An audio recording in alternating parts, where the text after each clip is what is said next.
Wareegama Baaroo Tumsaa kitaaba jireenya qabsoo obbo Leencoo Lataa fuula 447 hanga 449tti. Harar irraa miseensa keenya Daamshoo Jaamuun durfamaa Haramaayaa deemee gara ganamaa mooraa waraanaa Abaawoo Maayaa Qalloo jiru ga'e. Yeroon gahu Baaroo Jaarraa fi Mul'is gaaddisa mukaa guddaa mooraa waraanaa keessa jiru jala ta'anii isaanii mari'achaa jiranittiin as ba'e. Nagee wal gaafannee xiqqoo haasofne. Sana booda haala siyaasaa Finfinnee keessa jiru nagaafataniitiin ibsa kenneef. Ibsa kiyya dhageeffatanii akka xumurameen gara marii isaaniitti deebi'an. Mariin isaanii dirqama dhaabaa Baaroon biyya alaa deemee raawwatu irratti akka ta'e hubadhe. Baaroon karaa Jabuutii bahee Suudaan akka deemu karoorfameeti jira. Akka karoora kanaatti Baaroon abbaa caalaatii fi Tashoomee Eebbaa waliin Suudaan deema. Isaanis Xaahaa Abdii kan Kaartuumitti waajjira Abaawoo Saaqee waliin ta'anii dirree lixaa saaqu. Hariiroo alaa fi hojii dippiloomaasii ajandaa marii keessaa tokko ture. Baaroon gara Awurooppaa fi Chaayinaa, Jaarraan ammoo gara baha giddu galeessaa imaluun galii akka sassaabaniif ramadaman. Akkaataan adeemsa isaaniitis tokko tokkoon kaa'ameet jira. Kana malees waardiyyaa fi warri karaa isaan garsiisan qopheeffamanii jiran. Marii sana keessatti anis akkaan isaan waliin deemuun murtaa'e. Mariin akka xumurameen Mul'isii fi Jaarraan ka'anii deeman. Anii fi Baaroon achuma teenyee waan garaa keenyaa haasa'utti fufne. Baaroon turtii isaa Harargeen hariiroo hoggansa gidduu tureen miidhameeti jira. Waan ta'e yeroo natti himu akka dhaammannoo dhumaattiin dhageeffadhe. Baaroon nama tokko iyyuu mufachiisuu hin fadhu. Wanti isa mufachiisu yoo mudates koflaan dabarsa. Ani ammoo yoo mufadhe callisuudhaan filadha. Akka nama natti dhiyootti himadhu baay'isee kanaan amanuun waan ta'eef yeroo sanatti bakka sanatti waan ta'e yeroo hunda akka haariyaatti yaadadha. Leencoo nuti asii iddoo hin qabnu. Naan jee dhahannaan onnee koo waan dhaabbate natti fakkaate. Walitti bu'insii fi qoodamuun keenya baay'ee rakkisaa ta'eera. Wantiin ani yaade hin taane naan jee dirree lixaa saaquun dirqama akka ta'e natti hime. Nuti osuma teenyee haasofnuu aduun lixuu geesse. Badoo dachaasaa yookaan ammoo dammaqsaa dhufee nutti makame.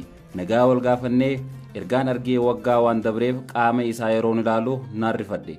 Fayyaa waan qabu hin fakkaatu. Baaroon rifachuu kiyya argee badoon cinqii hamaa keessa jira.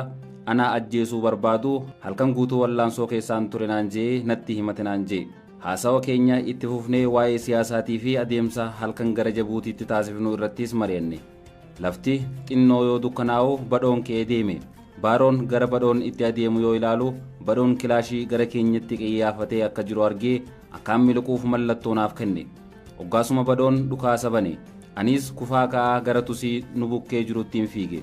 Tusii keessa seenee yeroon garagalee ilaalu Baaroon rukutamee kufeeti jira. Sagalee dhukaasaa dhageenii Jaarraan faan lafa irra lo'aa gara kiyya dhufan. Jaarraan maaltu uumame naan jee. Anis badhootu dhukaasa nutti baneen jeen. Ofuma keessanii wal fixxuu naan jee. Jechi ofuma keessanii wal fixxuu jedhu miira badaana keessatti uume. Na bira dabranii deeman anis faanaan bu'e. Bakka teenyee haasawaa turre yeroo geenyu badhoon lubbuudhaan hin jiru.